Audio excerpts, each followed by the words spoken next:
मैं doctor Neeta Kanungo BSc part second inorganic chemistry unit first chemistry of element series के part 2 में आज अपन आयनाइजेशन पोटेंशियल को स्टडी करेंगे। पिछले टॉपिक में अपन ने देखा था कि इलेक्ट्रॉनिक कॉन्फ़िगरेशन को स्टडी किया था और इलेक्ट्रॉनिक कॉन्फ़िगरेशन में अपन ने देखा था कि स्कैंडियम से zinc, scandium, titanium, vanadium, chromium, manganese, iron, cobalt, nickel, copper, zinc, इनके कॉन्फ़िगरेशन में अपन देखा था कि क्रोमियम का और कॉपर का इलेक्ट्रॉनिक कॉन्फ़िगरेशन में थोड़ा एक्सेप्शन होता है। यहाँ पर 3d5 और 3d10 कॉन्फ़िगरेशन आता है और उसके बाद जिंक का 3d10 4s2 होता है और स्कैंडियम का 3d1 4s1, यानी स्कैंडियम 21 से जिंक 30 तक के इलेक्ट्रॉनिक कॉन्फ़िगरेशन देखे थे और उसमें अपन ने देखा स्कैंडियम का आर्गन 3d1 4s2। अपन क्रोमियम का देखते हैं तो आर्गन 3d5 4s1 और copper argon 3d10 4s1 and zinc argon 3d10 4s2।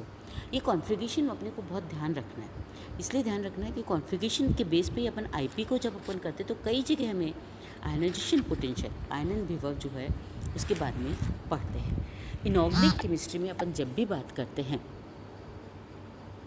तो इनऑर्गेनिक केमिस्ट्री में ये होता है कि किसी भी चीज़ को जब अपन स्टडी करते हैं तो उस केस में उसकी सबसे पहले डेफिनेशन देखनी चाहिए कि वो है क्या। तो आयनन विभव होता क्या है? किसी तत्व की आयनीकरण ऊर्जा अर्थात आयनन विभव उस ऊर्जा को प्रदर्शित करता है जो उस तत्व के एक गैसीय परमाणु के बाह्यतम इलेक्ट्रॉन को नाभिक आकर्षण से अनंत दूरी तक ले जाने के लिए आवश्यक हो। अतः कोई इलेक्ट्रॉन अपने नाभिक के साथ कितने प्रबल आकर्षण से बंधा होगा, उस तत्व का आयनन विभव उतना ही अधिक होगा। एक आवर्त में फिर अपन देखते हैं कि पीरियोडिक टेबल में इसका ट्रेंड क्या रहता है।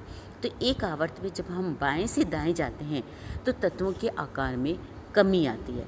आकार में कम होने से इलेक्ट्रॉन नाभिक के नज़दीक आ जाते हैं और जिससे नाभिक से उन्हें हमें निकालने के लिए, दूर ले जाने के लिए अधिक ऊर्जा की आवश्यकता पड़ती है। तो हम जब लेफ़्ट टू राइट जाते हैं आईपी की वैल्यू बढ़ती है, पर जब हम ऊपर से नीचे आते हैं तो वहाँ पर क्या होता है कि एक एक शैल बढ़ती है, एक एक शैल बढ़ रही है तो आईपी की वैल्यू कम होती जाएगी क्योंकि इलेक्ट्रॉन दूर हो जाता है नाभिक से और निकालने के लिए हमें एनर्जी कम देनी पड़ेगी। तो ये बात ध्यान रखिए कि एनएस कक्षक की तुलना में n-डी कक्षक की ऊर्जा का मान उच्च होता है और फो के नियम के अनुसार n-1डी कक्षकों में इलेक्ट्रॉन एनएस कक्षक के पूर्ण होने के बाद भरे जाते हैं, लेकिन जब इनका आयनन होता है तो इलेक्ट्रॉन बाह्यतम एस कक्षक से निकलते हैं।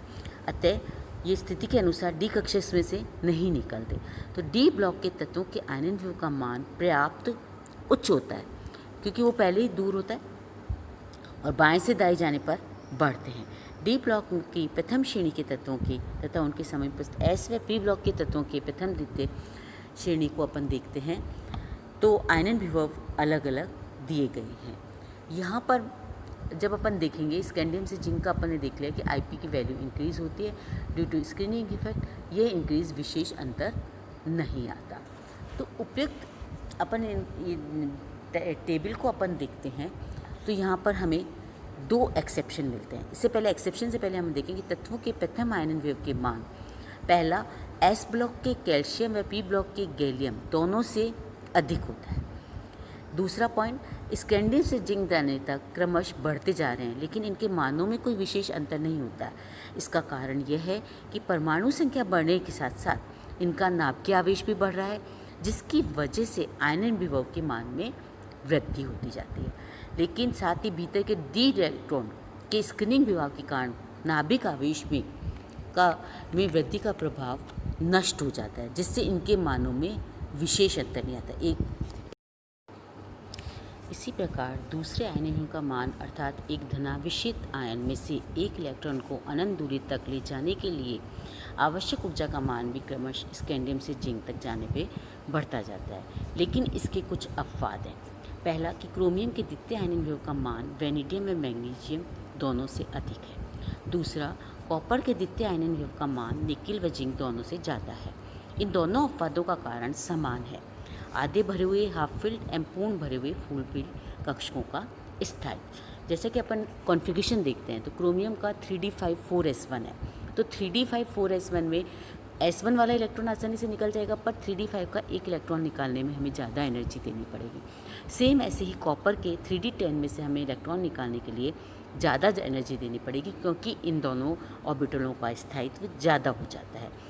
एक धनावेशित क्रोमियम का विन्यास 3d5 है, अर्थात 3d कक्षक अर्धपूरित है। इसी प्रकार कॉपर का एक धनावेशित आयन का विन्यास 3d10 है, अर्थात 3d कक्षक पूर्ण रूप से भरा हुआ है। चूँकि दोनों ही स्थितियाँ अत्यंत स्थायी है, अतः इनमें से एक इलेक्ट्रॉन निकालने के लिए अधिक ऊंचा चाहिए। यही कारण है कि क्रोमियम व कॉपर का द्वितीय वायुओं का मान अपवाद रूप अधिक होता है। अपन ने आज केवल आईपी को डिस्कस किया है, आयनाइजेशन पोटेंशियल को डिस्कस किया है।